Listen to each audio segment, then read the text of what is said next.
Okay, here's my feedback after using the Jabra Evolve2 85 for about 1 week. If you're looking for a comparison of voice or call quality to other headsets, I uploaded a video on that a few days ago, so check that out. Here I'm just giving my very personal view and very personal observations after around 7 days with that headset. What you're hearing right now is not recorded on the Jabra Evolve, but it's recorded on my desktop microphone. So again, check the other video for audio samples. Let's start with the positives before we go to some neutral points, and then at the end a few negative observations. First thing is battery life, positive for me.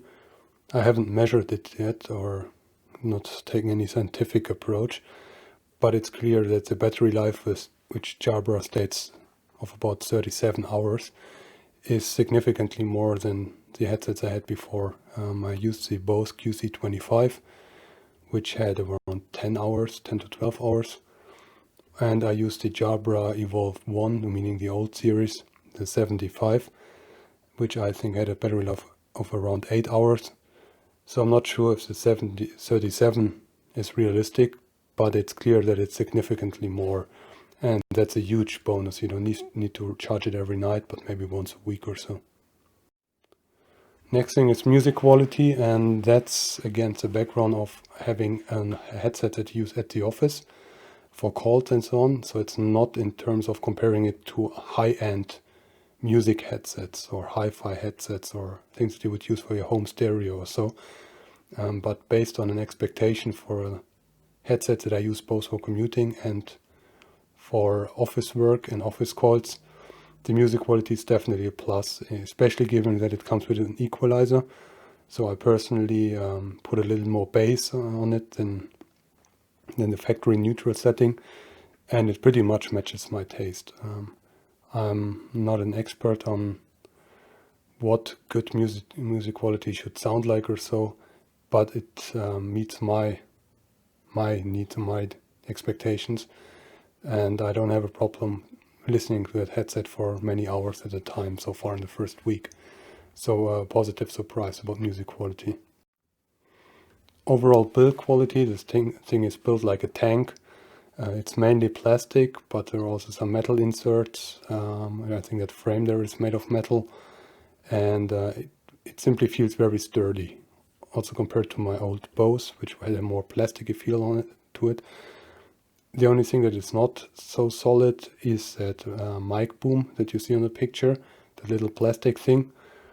I don't think they could have made it any bigger, because otherwise it wouldn't fit into the headset and it would stick out. So there have to be compromises made, and I didn't have any issues with it. Of course, after 1 week it's still working fine, and I hope it will never break. But compared to the rest of the headset, this one feels a little thin and not as solid as the rest. The disadvantage is, and we come to that in a minute, that it's a little heavier than other headsets I used. So for me, the comfort suffers a little, but of course it's a very personal thing. The next thing, which is actually one of the main reasons why I bought that headset, is to connect it to 2 devices at the same time. In my case, I use the USB-A dongle to connect it to my laptop and use an iPhone, which I then connect to USB. And that works flawlessly. It's very easy to set up. You don't even need to pair it to your computer because the dongle is pre-paired. So you just put it in your laptop and it's automatically connected. iPhone, you connect it as any other USB device, which also gets very easy. And then taking calls on either the laptop or the mobile phone couldn't be easier. So for me, that's a killer feature of that headset, that together with music quality and all the rest, and that I have one headset that I can just put on at the office. I can walk around, I can do whatever I want within, like, I don't know, I haven't really measured it, but let's say 10 to 15 meters. So I can go to the coffee machine or have a chat with colleagues.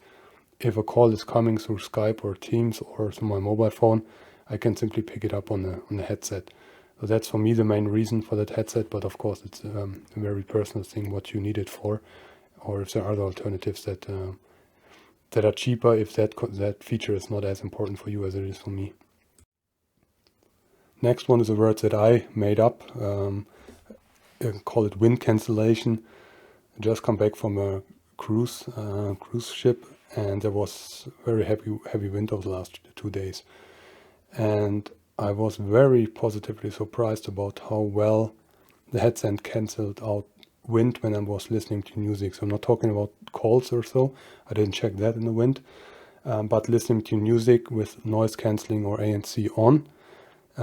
Based from my previous experience with the Bose, for example, QC25, you always hear wind. It tries to cancel out the wind through active noise cancellation, but there's always like some sound coming in. It's not wind sound, but it's different disturbances. And here I could almost believe it. I didn't hear any wind at all. It perfectly canceled out everything. I could listen to music, even though it was almost a storm on board of that ship. So I didn't expect that at all. Yeah, definitely a positive surprise. Not sure if other modern headsets like the Bose QC35 or the Sony's also can do the same. Yeah, I didn't really expect it to be that good. And the last thing is, which goes a little back to connection to two devices, is all-in-one. So the intention and purpose of that headset for me was to put it on in the morning when I'm commuting, public transport, have it on in the office for calls and so on, and use it on my way back without needing to switch headsets for office work or for commuting, like one with a mic boom, one without, and or one with a cable, one without. This thing does everything very well. Not perfect in any of the areas, but very well overall. And again, that's why I bought it, and so far it does exactly that. Of course, I just had it for 1 week, and now going into holidays, so I haven't really used it that extensively in the office setting. But so far, I don't see any reasons why it should not do the office work and day-to-day calls and so on as it should be. So yeah, that all-in-one together with connection to the devices is that, for me, that standout feature of that headset, and it has delivered so far.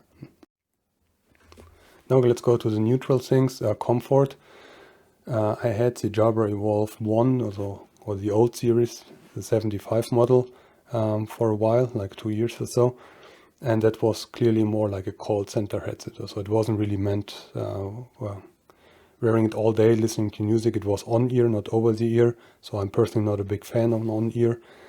And it definitely put more pressure on my ears and my head. And it wasn't simply as comfortable as like the Bose QC25 or other over-the-ear headsets. So compared to that, this one here is a big step forward. It fits very well over the ear. Doesn't get too hot, at least so far from my experience. The negative thing is, if I compare it to my Bose QC25, it definitely puts more pressure on my head, and especially on the top of my head. So while the Bose more or less fits around my head and I got like equal pressure everywhere, the Jabra puts more pressure like right on the top of my head and less than the rest. Of course, that's very personal. Every head is shaped differently, but I've noticed the difference, so it doesn't feel as comfortable. If I put it more tightly, then it puts a little too much pressure on the ears. If I have it too loosely, and for example I bend forward or so to take a coffee or so, then it sits too loose. So I haven't really figured out the perfect way to wear it yet. But as I said, that's very personal. So for you it might be a perfect fit, but for me it's not as good as the Bose so far. But maybe it's just a question of wearing it over an extended period of time and simply getting used to it. But I saw the move from the Bose to the Jabra. Voice sound plus and minus, so that other videos that I uploaded a few days ago gave me the voice results that I actually expected. I'm not an expert on microphones by any means, but my understanding is, and in the comments you can correct me if I got it wrong, but microphones that do active noise cancellation or background noise cancellation always sound a little more muffled, because whatever the microphone does, like processing or filtering or so, it always takes away a little bit of voice quality, of clarity. So what you're hearing right now is not from the Jabra, but it's from my desktop USB microphone, which sounds quite clear. But on the other hand, it doesn't filter out any background noise. So I couldn't use it like in an office. I can only use it at home. But every mic has its purpose.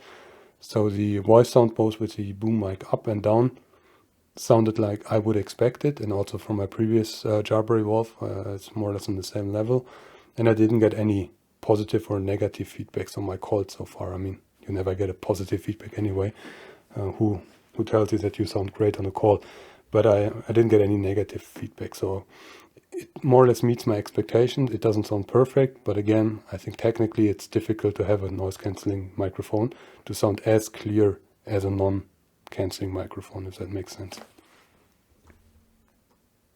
Definitely a positive on voice sound is that you have the option with the Jabra to hear your own voice, which is a big plus for me.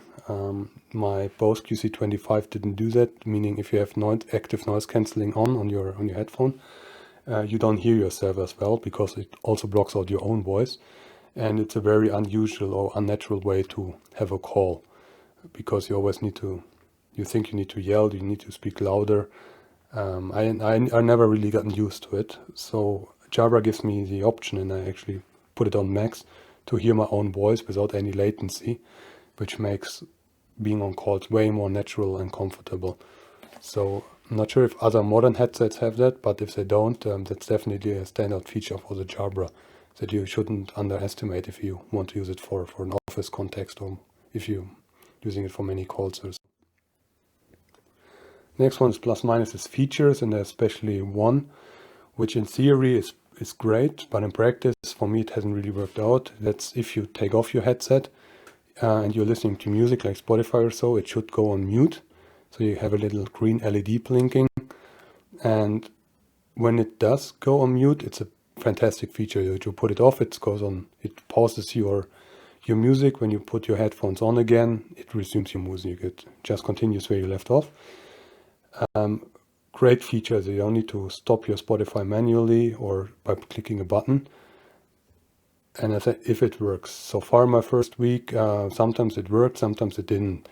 And I haven't really figured out what triggers it to work or not work. So sometimes when I switch the headset on and off, or off and on again, then it works. But then if something happens, like for example, I switch off my computer and then it disconnects from my USB, so it's only connected to my iPhone, then that feature does not work, and that makes it a little impractical for daily use. If you never know if it's actually stopping or not, and you need to check every time, the feature doesn't really have any benefit to day-to-day work.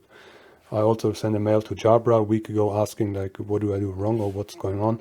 I didn't get a response yet, so hopefully it's just a software issue. I don't think it's a hardware issue, because again, sometimes it works. So there's something like, I haven't really figured out what is triggering it to work or not to work. But if that, through an update or whatever the solution is, if that works all the time, that's a great feature. But again, so far, I always need to manually check if it's actually paused or not. And then I can, of course, just press a button, then I know that it's paused. Next one is charging stand. I bought that headset with a charging stand included. It wasn't that much more expensive. And the positive is the charging stand. If the headset is on a charging stand, it looks really great. It goes into these little connectors, so wireless, just clips in, and the connectors are on that side of the headset. And again, it looks very good. You can just leave it on, so you don't need to switch off your headset. At least I don't. I'm not sure if I'm supposed to do it. I didn't really read the manual, but it just switched on. So whenever I get a call, I just put it out from the charging stand. Looks definitely better than just lying around with a USB cable attached to it. The little minus, and really that's a minor minus, that's so far, sometimes it takes me several tries to get it really fitted into the charging stand. So a little LED is blinking when it's charging, and sometimes I think I put it in correctly, but then it doesn't blink, so I need to wobble it around a little bit. I'm sure I get used to it over time, but it could have been more intuitive connecting it to the connectors. But if you get that charging stand for like, I don't remember what the price was, but I think it was like 20 euros, 25 euros more or so. For me, definitely worth an investment. It simply looks better than just having it lying around. Next one, plus and minus, is button layout. So positive thing is it has a lot of physical tactile buttons, not just like touch panels or so, where you don't get any physical feedback. And it got all the buttons that you would expect, like louder, volume up, volume down, stop, pause, forward, a little mute button in the mic boom, and another button that lets you go through some of the noise cancelling features. Negative, a slight negative, is that you need to memorize what all these buttons do and where they are, because they all feel more or less the same. So you got like 3 on the right side, 1 on the left side, 1 on the mic boom, and every button has a different function. So you need to remember a little. Do you need to press and hold, or what do I need to do, and which combination? So it's not really the most intuitive thing. The other thing I would have preferred is that I could configure these buttons myself, especially the one on the left side. On the left side, it now, if you click it, it goes from active noise cancelling on to ANC off to hear through, and hear through means it gives you your outside or surrounding noise through the microphones direct in the ear. So for example, if you're at the airport or so and you want to listen to announcements, you just click that, and then you get more or less the same sound as if you would have taken off your headset, or maybe even better. Maybe it even increases the volume of your outside surrounding noise. So that's definitely a very useful function. What I like to do is to configure the button as I want it. For example, for me, ANC off is not a function that I would ever use. So either I'm listening to music and then ANC is 100%, or I want to hear what's going on around me, then it would be hear through. But I personally don't have a scenario where I put ANC off. That might be different for everyone, and that's fine. That's why I think if you could configure the buttons with the app, instead of having these 3 presets, that would be a benefit. Same with that little mute button in the mic boom. Right now, if you're not on the call, it doesn't mute you, but it goes to your assistant. And for me, since I'm using an iPhone, it's connected to Alexa. No, not Alexa, what's it? Siri. Even though I'm not using Siri. So I would use Google Home or Google Assistant, but I'm not using that over my headset either. So my preference would be that I could put in any other function on it, whatever that would be. But that's for me simply a wasted button, because I'm not using Siri on my iPhone anyway, and there's no way to change it. So these are just minor examples. So maybe there will be update in the future, or maybe I'm the only one who actually would prefer to have some other function, but that's some minor feedback. Now let's come to the negatives. First one is the on-off switch. So if you buy a headset for a few €100, and then when you turn it on, the way to turn it on is using that little, very small, very cheaply feeling plastic thingy. You're like, for real? That might be the cheapest on-off button that I've seen on any headset, regardless. We're talking about several €100 here. So this one simply feels cheap. It's also, if you push it all the way to the left on that picture, it connects, or it starts pairing with Bluetooth devices. So like, why would you combine that in one button? Can you just have a dedicated on-off switch that is a little bigger, that you just push, instead of that little thing that you need to move around and fiddle around? And how often do you pair things with with Bluetooth? I would have preferred to have a separate button for Bluetooth. It shouldn't be combined with the on-off button, because I never can remember, do I need to push it to the left or right to switch it on or off? And again, for me, that's not really a good solution. Not sure why they chose to do it like that. The other buttons are way more tactile and solid than that little thingy that you actually use quite often. And the last thing, it's a very minor minus. That's the voice feedback that you get if you push a button. So you can choose if you just get like a clicking sound, or voice feedback, like from a robot voice telling you what you've just done. And this seems to be a little work in progress in some area. For example, if you ask how much battery is left, it only tells you battery high. I mean, what does battery high mean? Is it like 60%? Is it above 90%? That doesn't really help. High and lower. And same if you go through different scenarios on the ANC setting, it doesn't give you an ANC on or off. It cuts, like, it tells you ANC, and then you can figure out, okay, I think that means ANC on.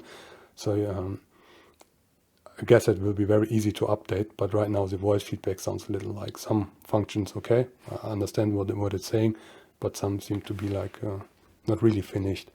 But again, that's a very minor minus.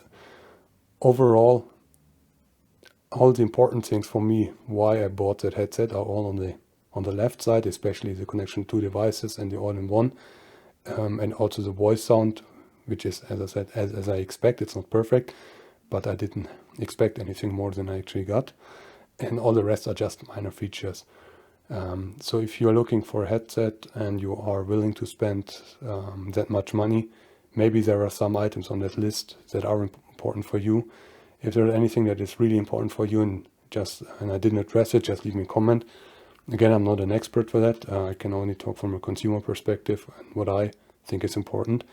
But if you have any other questions, just leave them down below. Check out my other videos to see what other headsets I have. So if you want me to compare it to another new Bose or Sony, I cannot do it because I don't have these headsets. I'm not going to buy them either. So hopefully that was helpful for some of you, and thank you.